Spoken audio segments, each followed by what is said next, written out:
Good afternoon. My name is Mrs. Idowu, and I'll be taking you briefly on Introduction to Research Methodology. That's your ACC 317.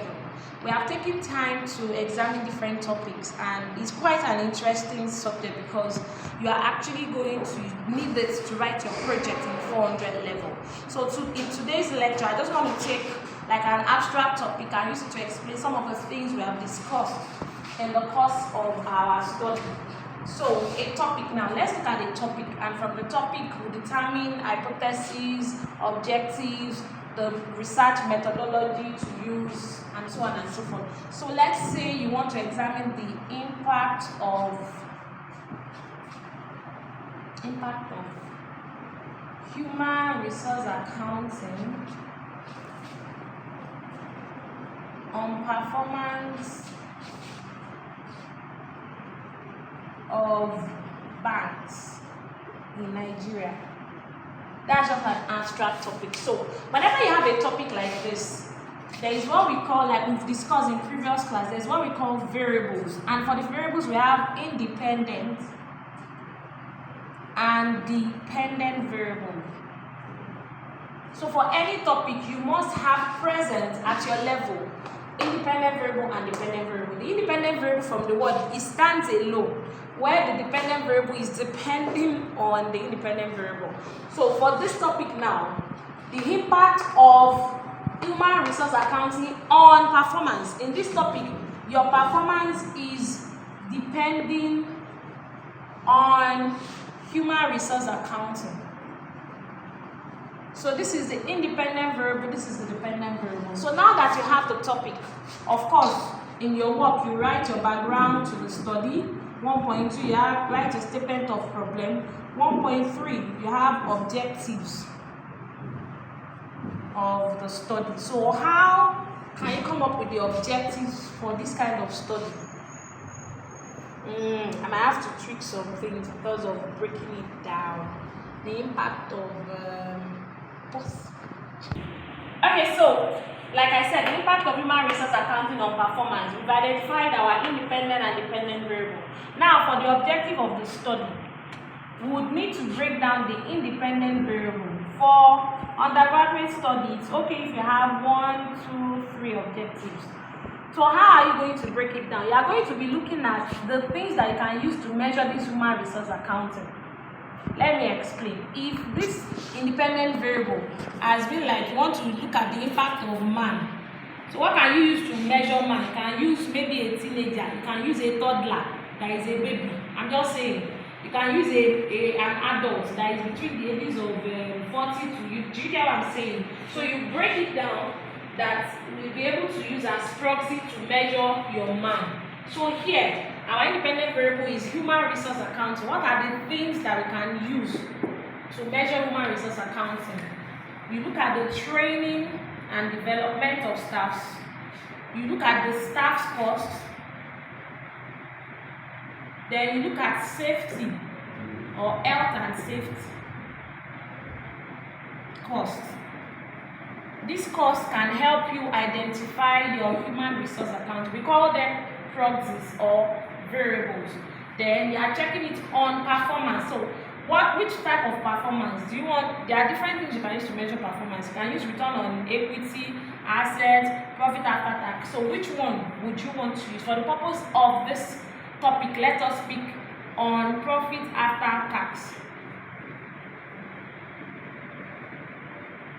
So you see, we have broken down one variable. I'm using just one variable to measure my performance, and for human resource accounting, I'm using 1, 2, 3 as proxies. So if I want to formulate the objective of the study, all I need to do is to write to examine the effects of training and development on profit after tax. Do you see? Then the next one can be to investigate the relationship between gross staff costs and profit after tax. Then the last one can be to examine, investigate, evaluate the influence of health and safety costs on PAT. So this is your objective 1.3, objectives of the study.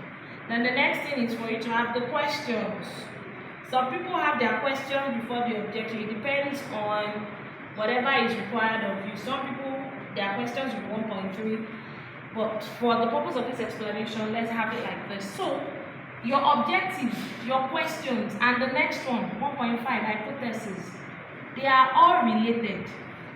If I have spoken about 3 things for objective, I must speak about 3 things in my question and 3 things in my hypothesis. And it's just a twist of English.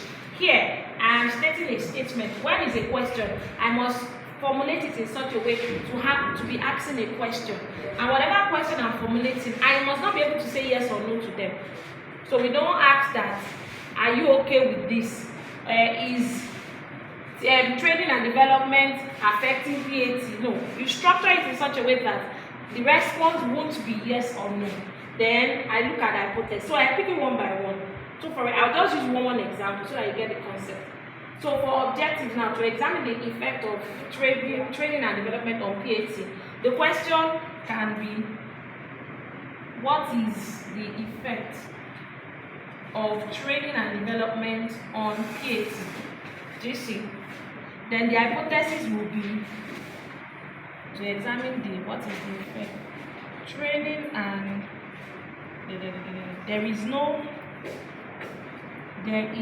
effect of training and development on PAT.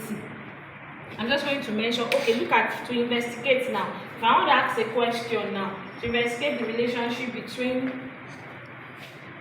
this one, you can also use the what is the relationship, or how does gross staff costs relate to PAT. Then the hypothesis will be to examine the relationship between, there is no relationship between, hypothesis will now be, there is no relationship between gross staff costs and PAT. Do you see the flow? Then the last one, to evaluate the influence of health. You can say here that how does health and safety influence PAT? That's a question. Then the hypothesis can now be to evaluate the influence. There is no influence, or health and safety has no influence on PAT. So that could be the way you do the hypothesis. So those are the key things that I just want us to look at today. So for this kind of topic, what methodology am I going to be using? Of course, I'm sure we've discussed that we have what we call primary and secondary data. For this kind of topic, what kind of data will I be using? When is primary is when I am going to administer myself, maybe I'm doing interview or questionnaire. When is secondary, that means I'm using available data, maybe annual reports, textbooks, the internet and all that. So for this topic now, if I go to the annual report of any bank in Nigeria, I can easily get a figure to know how much they spend on training and development. I can get the figure on their staff, that's the salary. I can get the figure on the health and safety. So because of that, I'm going to be using secondary data. All I need to do is just to download the annual report of this bank and I'll be able to get this information. The same thing for their profit after tax. I can easily get it from annual report. So my methodology is secondary data. This will be under sources of data. I'll be using secondary data. Then another thing is sampling technique and size. There are different sampling techniques like I've taught you, and for this topic now, I can decide to use random sampling, purposive, whichever one convenient. I can even use sensor where I'm using all the banks in Nigeria. So depending on whichever one I want to, let's assume that I'm using sensors as a sampling technique. But then the sample size, of course, since I'm using sensor, that means all banks. So all I need to do is go and check on Nigerian Stock Exchange. Let's assume for the purpose of this class that we have maybe 27 banks. So my sampling technique will be sensor sampling technique. My sample size, because it's all banks, is 27 banks. Then another thing we use is research data analysis technique. So after getting this information, how am I going to analyze? It depends on these key things that we have identified. For the purpose of this class, I can say that I'm going to be using ordinary least square method to analyze the data I've gathered or the hypotheses I've formulated, and from there you would be able to get your findings and be able to make your recommendation. So we started from here, getting a topic, breaking it down into independent and dependent variables. We broke down the dependent variables, and we broke down the dependent variable. We broke it down to just one. The independent variable, we have 3. Then I talked about objectives, question, hypothesis, then the methodology that you can use. Another methodology, you have the source of data you are using, the technique you're using, then the analysis technique you're using. So that will bring us to the end of today's class. If you have more questions, of course, you can always reach out to me on my phone number that I've made available to you. Thank you. See you some other time.